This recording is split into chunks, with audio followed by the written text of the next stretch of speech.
Alright, here we are on a run and driving video for a 59,000 mile, one owner, all original S10. You see we have the lights going, sun's starting to peek out, so hopefully you can still see all the four ways are working.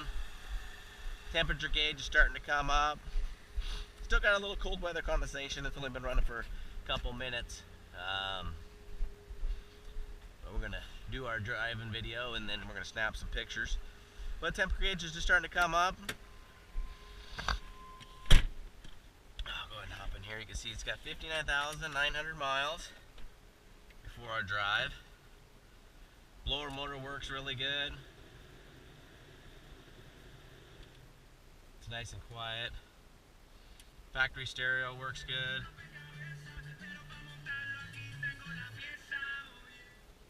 You got heater works really good. I'm going to shut her down. But you got your wipers and all that stuff. They work at all speeds. We'll go low, go high. You see the window's got no cracks or chips in it. It's got, just had an oil change, brand new Firestone tires all the way around. So this thing is jump in and go. Just take it to your next oil change and then you're good to go.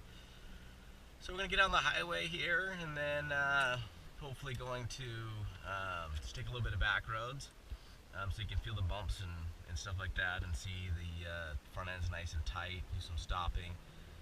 This truck runs and drives exactly like a new one would. I mean, it feels like you're in an S10 and you're in a 96 S10 in 1998. You know, it's got a couple miles on it, but really nice paint, all original body, just really sound.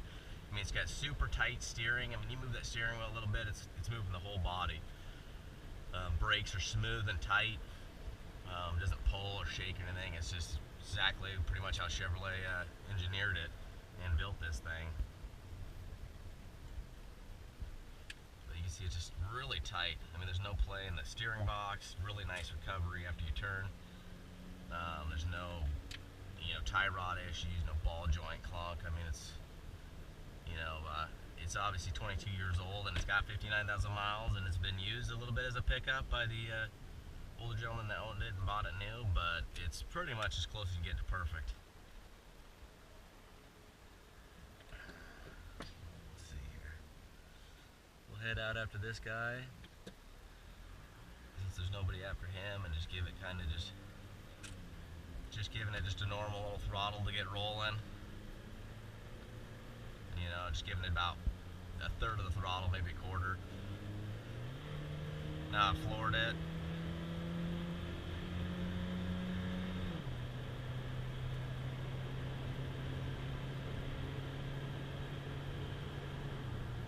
Good little acceleration. These 2.24 cylinders get awesome fuel economy.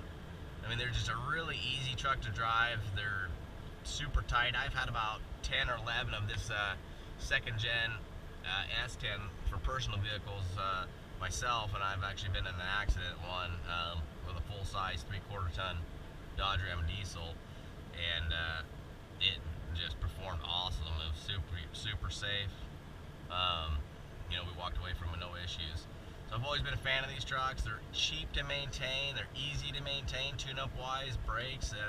It's kind of one of the last of the era of a truck that can be, what I like to call owner maintained. You can do this stuff, get the parts over the counter, and doing a brake job isn't going to break the bank. Compared to like doing a Colorado, it's going to be quite a bit more expensive for whatever reason. And tune-ups, you can still do tune-ups, spark plug wires. So you can see it's just nice and quiet, no wind noises, brakes really nice and smooth, there's no noises, you don't have any brake noise issues, no wheels shaking. So I'm going to go on this road's got some bad patches, you'll see right here. It just soaks them up nice. There's a pothole here to the left, potholes to the left here, and then there's another hole up here I'm going to hit. It's at 35 miles an hour, it's nice and quiet. The truck's going to be going at no reserve. You can see all the gauges are coming up. All the lights work. The lights are clear. They're not faded. There's no condensation in any of them. So if you're looking for a really clean, little commuter, this truck would look killer just with like a nice simple 2-3 suspension drop and some 18-inch Boss 338s and just have a nice little, you know, weekend truck or a commuter that's still got a nice, a lot of look to it, performs and handles well. You can see these tight 90-degree turns here. I mean, it just glides through these. I mean, you couldn't have a quieter driving pickup truck, that's for sure. And these trucks really have a cult following. I mean, you can get a lower end kit for a few $100 on these. You know, if you bought like the wheel and tire package off eBay, you know, they're for 18s. It's about $1,100 to the door. I mean, you could add just a killer looking little truck for a really affordable price. But so that's it. She's going at no reserve. So good luck.